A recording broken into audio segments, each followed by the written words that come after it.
Hello everyone, welcome back to my channel and I wish you Merry Christmas everyone। And ये unexpected love का part 19 है। Part 18 में हमने देखा था कि जेके सबको शुगा की मम्मी के बारे में बता रहा था।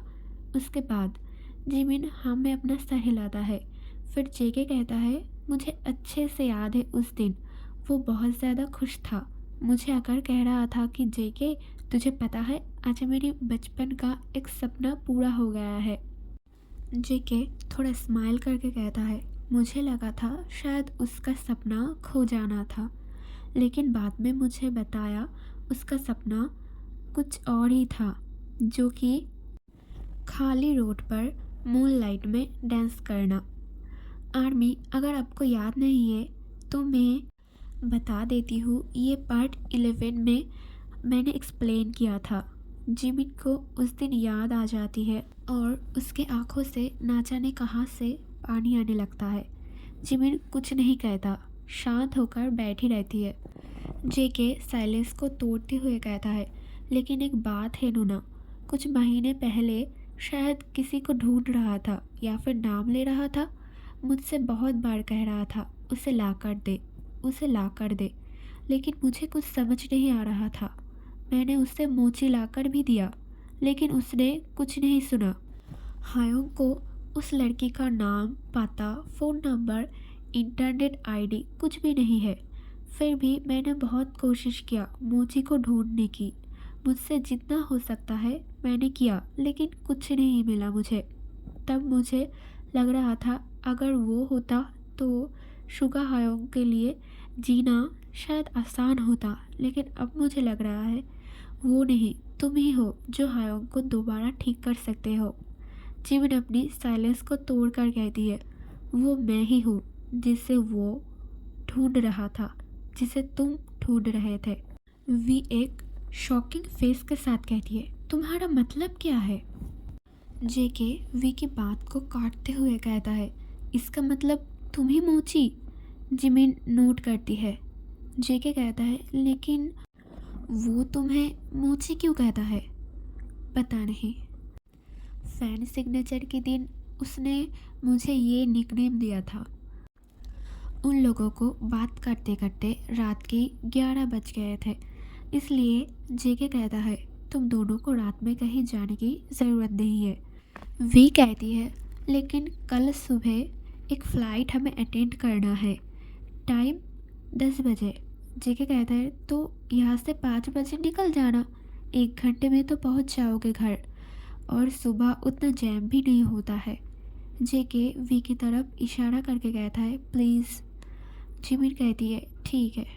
जेके कहता है तो जिमिन टूना तुम गेस्ट रूम में सो जाओ और वी मेरे साथ चलो।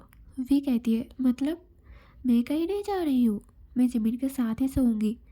जेके एक नॉटी स्माइल के साथ कहता है अरे मैडम, मैं सोने के लिए नहीं कह रहा हूँ, थोड़ा बात करना है तुमसे। जिमिन कहती है गेस्ट रूम की तरह। जेके उंगलियों से पॉइंट करके कहता है शुगा हायोंग की रूम के पास वाला रूम, और कुछ चाहिए तो मुझे बताना, ठीक है। कहकर जिमिन चली जाती है और जेके वी को लेकर ऊपर अपने रूम में जाता है।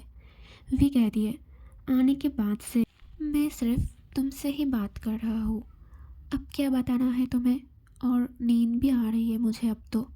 जेके वी की बात को सुनकर वी को वॉल में पिन कर देता है और एक हाथ से वी के दोनों हाथ को ऊपर पिन करता है।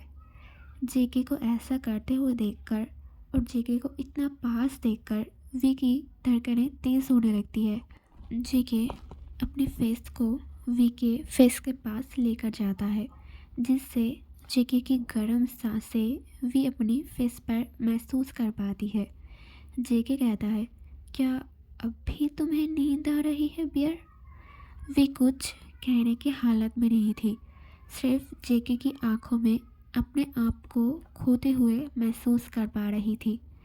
जेके वी के फेस को एक हाथ से पकड़ता है और उसके फोरहेड पर एक सॉफ्ट रिस्पेक्टफुल किस करता है और फिर वी की आंखों की तरफ देखते हुए कहता है मोहब्बत है तुमसे, तुम्हें अपना बनाना चाहता हूँ, लेकिन ऐसे नहीं, सबको बताना चाहता हूँ ऑफिशियली कि तुम मेरे हो। जेके कहता है, क्या मुझे किस करने की इजाज़त है या फिर ये भी बाद में। वी एक सॉफ्ट ब्लिंक करती है। फिर जेके के होठों में एक सॉफ्ट स्माइल आ जाता है। जेके एक हाथ से वी की वेस्ट को पकड़कर उससे खींचकर अपनी बॉडी के साथ टच करता है। फिर अपने होठों को वी के होठों के साथ रब करता है और धीरे धीरे अपने होठों को हिलाना स्टार्ट करता है। वी भी रिस्पॉन्स देने लगती है। फिर जेके वी के हाथों को छोड़कर दोनों हाथों से टाइटली वी की वेस्ट को जकड़ लेता है, अपनी बॉडी के साथ प्रेस करता है। वी भी अपने हाथों को जेके के नेक के अराउंड होल्ड कर लेती है। आज के लिए बस इतना ही, फिर मिलेंगे नेक्स्ट पार्ट में। Thank you everyone for watching my video.